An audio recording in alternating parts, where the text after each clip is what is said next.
யானை திருவிழா நிகழ்ச்சியை தொடங்கி வைத்திருக்கிறோம். குறிப்பாக இந்த யானை திருவிழா நிகழ்ச்சியை வாலண்டரி அசோசியேஷன்ஸ், அதாவது சமூக ஆர்வலர்கள், அவர்கள் இந்தியா முழுவதும் இருப்பவர்கள், டெல்லி மற்றும் பல்வேறு பகுதிகளிலே இருப்பவர்களெல்லாம் இணைந்து நடத்திய இந்த விழாவை துவக்கி வைப்பதற்கு எனக்கு வாய்ப்பு கொடுத்திருக்கிறார்கள். இன்றும் நாளையும் இந்த நிகழ்ச்சி நடைபெறுகிறது. இந்த இன்றும் நாளையும் நடைபெறுகிற இந்த நிகழ்ச்சியில் யானைகளை எப்படி வனத்திலே பாதுகாப்பது, அவைகளுக்கு எப்பொழுது ஆபத்து வராமல் தடுப்பது என்பதை பற்றி அவர்கள் விவாதிக்க இருக்கிறார்கள். அந்த அடிப்படையில்தான் இன்று இந்த துவக்க விழா நடைபெற்றிருக்கிறது. பலரும் வனத்துறை அதிகாரிகள் பலரும் வந்திருக்கிறார்கள். வனத்துறை செயலர் அவர்களும், அதுபோல் டெல்லியிலே இருந்து வந்திருக்கிற லூயி ஜோசப் போன்றவர்களும் இந்த நிகழ்ச்சியிலே கலந்து கொண்டு அவருடைய கருத்துக்களை எல்லாம் சொல்லி இருக்கிறார்கள். தொடர்ந்து நாளையும் இது நடைபெறவிருக்கிறது. ஆகவே யானை மட்டுமல்ல, தமிழகத்தில் இருக்கிற அனைத்து வனவிலங்குகளும் பாதுகாக்கப்பட வேண்டும் என்பதுதான், இயற்கையையும் பாதுகாக்க வேண்டும், வனவிலங்குகளையும் பாதுகாக்க வேண்டும் என்பதுதான் நம்முடைய தமிழக முதலமைச்சர் தளபதி அவர்களுடைய பல்வேறு நடவடிக்கைகள் எடுத்து கொண்டிருக்கிறார்கள். அவைகளிலிருந்து இந்த காட்டுப்பகுதிகளிலே இருந்து அவைகள் வெளிவராமலும் மக்கள் உள்ளே செல்லாமலும் இருப்பதற்காக மின் வேலிகளை எல்லாம் கூட அமைத்து அவைகளெல்லாம் சிறப்பாக செயல்படுவதற்கு ஏற்பாடுகளை தமிழக முதலமைச்சர் அவர்கள் இந்த 2022 பல்வேறு திட்டங்களை உருவாக்கி செய்திருக்கிறார்கள். யானைகள் காப்பகம் என்ற 5 காப்பகங்களையும் இங்கே உருவாக்கி இருக்கிறார்கள். ஆகவே அனைத்து வனவிலங்குகளையும் பாதுகாக்க வேண்டியது நம்முடைய கடமை, பொறுப்பு. அதே நேரத்திலே அவைகளினால் விவசாயிகளுக்கோ மற்றவர்களுக்கோ அந்த கிராமப்பகுதி மக்களுக்கோ எந்த ஆபத்தும் வராமல் பார்க்க வேண்டும் என்பதுதான் நம்முடைய பணி. அந்த மாதிரி தான் இப்போ சமீபத்தில் கூட ஜெர்மனியில் இருந்து வந்த ஒருவர் வால்பாறை பகுதியிலே அவர் தாக்கப்பட்டு அவர் இறந்திருக்கிறார். அவரை வனவிலங்கு அதிகாரிகள் போவனன்னு சொல்லியிருக்கிறாங்க. இருந்தாலும் அவர் அதை மீறி சென்றதனுடைய விளைவாக அந்த விபத்து நடைபெற்றிருக்கிறது.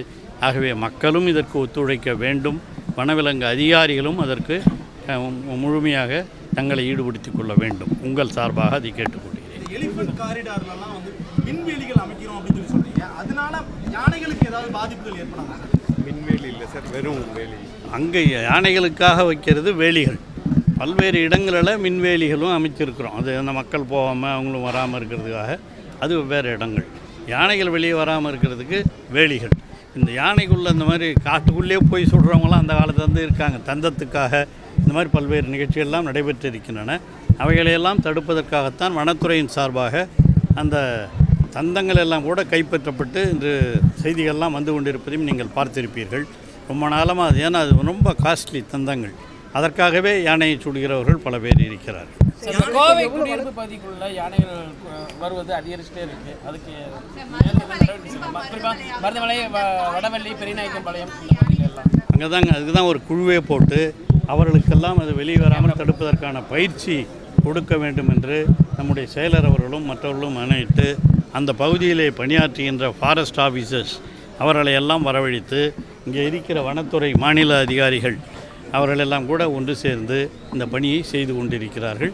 நிச்சயமாக விரைவில் அந்த போன்ற நிகழ்வுகள் நடப்பாமல் இருப்பதற்கு எல்லா நடவடிக்கைகளும் இதுவரையில் பல வழக்குகள் நடைபெற்று கொண்டு தான் இருக்குது. சமீபத்தில் கூட விழுப்புரத்தில் எங்கள் ஊர்லேயே ஒரு இடம் கைப்பற்றப்பட்டதை நீங்கள் பார்த்துருப்பீங்க. அந்த மாதிரி தந்தம் எங்கே இருந்தாலும் யார் வச்சுருந்தாலும் அதை கண்டுபிடிக்கப்பட்டால் உடனடியாக நடவடிக்கை எடுக்கப்படுகிறது. யானைகளால் பாதிக்கப்படுபவர்கள் யாருன்னா இருந்தால் கூட அந்த பாதிக்கப்படுபவர்களுக்கு உடனடியாக வனத்துறையின் சார்பாக நிதியும் வழங்கப்படுகிறது. 50 லட்ச ரூபாவில் அவங்களுக்கு கொடுக்குறாங்க, அதையும் செய்கிறாங்க. 50,000 தமிழ்நாட்டில் யானை என்னுடைய அதிகம் இப்போ கிட்டத்தட்ட 3000 கிட்டத்தட்ட இருக்குது. 2961 இருக்குது. இப்போ அந்த யானைகள் இருக்குது. அவைகளை பாதுகாப்பதற்கான நடவடிக்கைகளும் ஏற்படும். யானைகளோட வலசை பகுதிகளில் குடியிருப்புகள், ஆக்கிரமிப்புகள்லாம் அதிகமாக இருக்குது. அதை தடுக்கிறதுக்கு, அதை எடுக்கிறதுக்கு என்ன முயற்சி? அது இப்போ நேற்று ஈசா மாதிரி இடங்கள்லாம் வந்து யானைகளோட வலசை பகுதின்னு சொல்கிறாங்க. அந்த ஈசா இது இருக்கிறதோ, காரணியாக இருக்கிறது, அது இன்றைக்கி நேற்று நடந்ததில்லை. காலங்களாகவே வனத்துறையை பல்வேறு ஆக்கிரமித்து இருக்கிறார்கள்.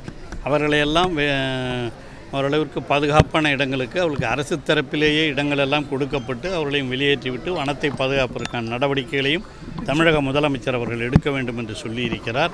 அந்த நடவடிக்கைகளும் எடுக்கப்பட்டு கொண்டிருக்கிறது. சிறுத்தைகள் நடமாட்டத்தை தடுப்பதற்கு என்ன மாதிரி எல்லாம் அதே தான், ஒரே மாதிரி தான். நம்ம தான் வேலி போடுறது தான், மின்வேலி இதெல்லாம் சொல்கிறது.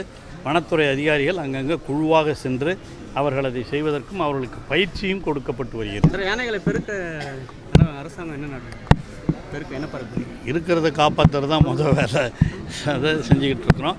அதுவும் உங்களுக்கு தெரியாதில்ல, யானைகளில் இந்த தாய் யானை இருக்குது பாருங்கள், அது பின்னால் தான் அந்த யானை குட்டிகள்லாம் சுற்றி வரும். தாய் யானைகள் தான் மெயினாக, அவைகளோடு தான் எல்லாம் இருக்கும். அதனால் அதெல்லாம் பாதுகாப்பதற்கான எல்லா ஏற்பாடுகளும் செய்யப்பட்டிருக்கு. Thank you sir. Thank you sir. Sir